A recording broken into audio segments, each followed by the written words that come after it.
नमस्कार। आज हम बात करेंगे बिहार में चल रहे सियासी घमासान की। अब सुनने में ये आ रहा है कि कांग्रेस को आरजेडी के साथ लड़ने के बजाय किसी और गठबंधन पार्टी के साथ गठबंधन करके वो चुनाव लड़ेगी। आरजेडी हो सकता है कि सारी सीटों पर चुनाव लड़ें। कांग्रेस के ही एआईसीसी के प्रभारी बिहार के उन्होंने कहा है कि थोड़ा सा आप इंक्लूसिव हो सीट शेयरिंग में। अब आरजेडी इनको सीट क्यों देगी? क्योंकि पिछली बार इन्होंने 80 सीट दी थी कांग्रेस को, फ़ायदा कुछ हुआ नहीं था। अगर इन्होंने सीट नहीं दी होती तो शायद तेजस्वी यादव भी जीत जाते और मुख्यमंत्री बन जाते, आरजेडी की सरकार बन जाती। किंतु अगर मगर से राजनीति चलती नहीं है। अगर ऐसा हो गया तो वैसा हो गया, तो कहने में तो बहुत कुछ कहा जा सकता है। पर अब खबर यह है कि इंडियन इंकलाब पार्टी आईपी गुप्ता की, या इंडियन इंक्लूसिव पार्टी जिसको कहते हैं, उसके साथ कांग्रेस गठबंधन कर सकती है। अब इसका लक्ष्य भी वही है जो बिहार की राजनीति जिस पर टिकी हुई है, जाति जाति और जाति।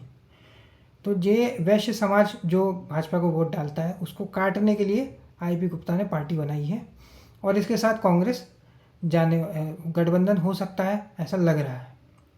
हालांकि कांग्रेस भी पिछले 20 सालों में आरजेडी की पिछलग्गू बनी है, जैसे बीजेपी जेडीयू की पिछलग्गू बनी है। वहाँ पर भी यही प्रॉब्लम है कि हिंदुस्तान अवाम मोर्चा के जीतन राम मांझी ने कह दिया है कि अगर हमें 20 सीटें नहीं मिली तो हम सारी सीटों पर लड़ेंगे। अब उनका भी एक जाति समीकरण है, अगर वो नहीं बनता है तो हो सकता है कि वो अलग अलग हो जाएं और 243 सीटों पे इनके SC/ST वोट को काटें, भाजपा और जेडीयू दोनों की। इधर भाजपा का सामान्य वर्ग का वोट आईपी गुप्ता हो सकता है काट लें वैश्य समाज के।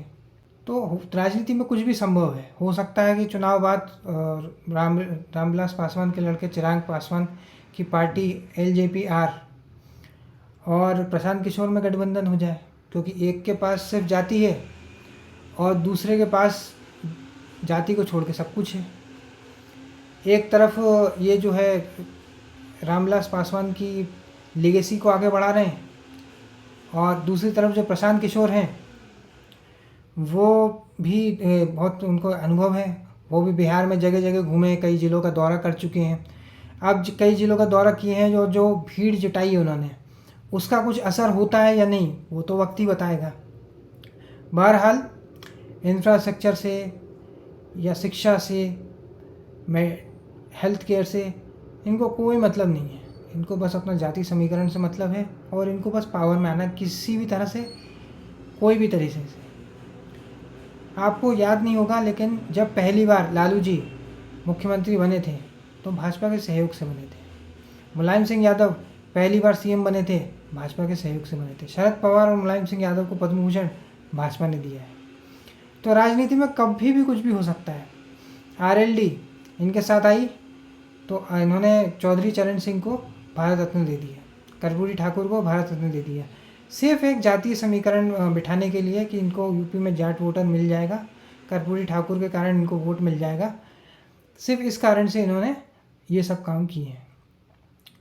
अब भाजपा जो है वो सोच रही है कि उसका खुद का मुख्यमंत्री बने, लेकिन जब तक नीतीश कुमार हैं तब तक यह संभव नहीं है। आरजेडी की महत्वाकांक्षा है कि वो बस कैसे भी करके अपना तेजस्वी यादव को CM बना दें, लेकिन यह भी संभव नहीं है क्योंकि जो इनका MY समीकरण है वो तो इंटैक्ट है, लेकिन कहीं ना कहीं MIM को बैठा दिया जाता है और M उसमें से कट जाता है। Y भी कभी कभी बीजेपी काट लेती है, क्योंकि जो सरकार है वो कुछ भी कर सकती है। तो कोई जो गरीब यादव है हो सकता है उसको वोट, उसको थोड़ा सा बेनिफिट मिल जाता है। कभी किसी को घर मिल गया, कभी किसी को लाडली बहना योजना में फ़ायदा मिल गया। और बाकी मीडिया, सोशल मीडिया तो है ही इनके यूज़ करने में, न्यूज़पेपर में, न्यूज़ चैनल में, हर जगह भाजपा भाजपा भाजपा होता है। तो ये फिर वोट डाल देते हैं। ये भी एक परसेप्शन क्रिएट कर लेती है भाजपा, क्योंकि सरकार के पास सारे संसाधन मौजूद होते हैं, पूरा IT सेल मौजूद है, संगठन है ग्राउंड पे। तो अब देखना यह है कि इस समीकरण में सरकार किसकी बनती है, क्योंकि आपने कितना भी बड़ा ब्लंडर किया हो या कितना ही सही काम किया हो, अगर आप नहीं जीत पा रहे हैं या आपकी विचारधारा कितनी भी अच्छी हो, अगर आप नहीं जीते हैं तो कोई आपको नहीं पूछता है। प्रशांत किशोर कितनी ही अच्छी आइडियोलॉजी के साथ जा रहे हों, लेकिन अगर वो नहीं जीतते हैं, उनके नंबर्स नहीं हैं, तो कोई उनको नहीं पूछेगा। अगर इस चुनाव में 30-40 सीट भी उन्होंने निकाल ली और एनडीए को बड़ा नुकसान पहुंचा दिया, तो ये पार्टी फिर आगे बढ़ जाएगी। लेकिन आम आदमी पार्टी के बाद अब लोग नई पार्टियों को मौका देंगे, इस पर भी सवाल उठता है। जैसे कि आम आदमी पार्टी को कई सारे आरोप लगे और उन्हें जेल भी जाना पड़ा, वैसे ही अब किसी नई पार्टी को मौका देने से लोग बचना चाहते हैं। दूसरा ये भी है कि नई पार्टी में कैसे लोग होंगे, हो सकता है ये जेडीयू का ही अंश हो, क्योंकि जेडीयू के उपाध्यक्ष भी रहे हैं। हो सकता है ये किसी पार्टी की बी टीम हो, बाद में उसी पार्टी में फिर से ज्वाइन कर जाए। इसलिए लोगों को ज़्यादा भरोसा नहीं होता और लोगों को अब 2 ही चीज़ें चाहिए, या ये या फिर ये। तो वो एक ही साइड जाना चाहते हैं। वो ऐसे छोटी पार्टियों को उतना तवज्जो नहीं देते हैं। जैसे कि आपने देखा महाराष्ट्र में एमएनएस, शेतकारी पार्टी, इनको लोग उतना नहीं मानते हैं। पहले केशु भाई पटेल ने भी गुजरात में पार्टी बनाई थी, लेकिन उनको अपेक्षित सफलता नहीं मिली।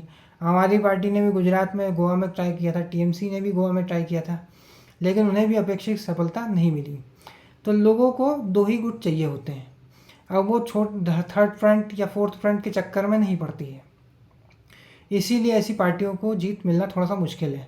कांग्रेस के लिए ये सर्वाइवल की लड़ाई है। कांग्रेस अगर 50-60 सीट भी निकाल लेती है तो वो रिवाइव कर जाएगी। उसको बहुत कुछ बड़ा नहीं करना है, बस उसको अपना ये दिखाना है कि हम भी लड़ाई में हैं बस। और वोट चोरी का मुद्दे से हो सकता है कि कांग्रेस को कोई बड़ी सफलता हाथ लग जाए। कभी कभी जनता वोटर इन्फ्लुएंस हो जाता है। और महंगाई, जीएसटी, ये भी एक मुद्दे रहे हैं कि जीएसटी का जो फ़ायदा है वो आम जनता को कभी पहुंचता है, कभी नहीं पहुंचता है। हालांकि बेनिफिशियरी भी है, 10-10 हज़ार भी महिलाओं को दे रहे हैं। लाडली बहना योजना में भी एमपी में लोगों को मिलता है, महाराष्ट्र में लोगों को मिलता है। तो ये महिला का भी एक सेंटिमेंट कभी कभी चल जाता है, तो इसलिए सरकार इस पर बन जाती हैं, कभी सरकार गिर जाती हैं। आज के इस वीडियो में इतना ही। अगर ये वीडियो आपको पसंद आए तो वीडियो को लाइक करें, शेयर करें और चैनल को सब्सक्राइब करें। धन्यवाद।